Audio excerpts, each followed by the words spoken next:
தமிழ் எழுத்தின் வடிவமெல்லாம் என் கண்டபாடி தெய்வம் அல்லவா? விளக்கமாக சொல்லும். தமிழ் மொழியில் உயிரெழுத்துக்கள் எத்தனை?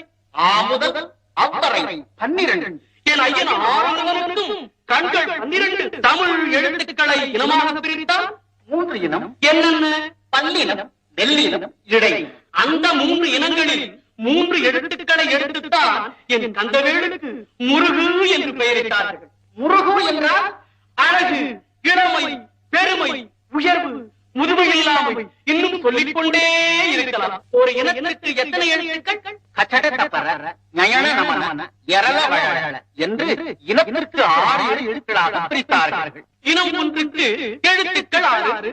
என் கந்தனுக்கும் சிரங்கள் 6. சிங்காரவேலனுக்கு சிரமும் கரமும் சேர்த்தால் 18. தமிழ் மொழியில் மெய்யெழுத்தும் 18. மொழியில் மட்டுமா? பார்க்கும் இடமெங்கும் நீ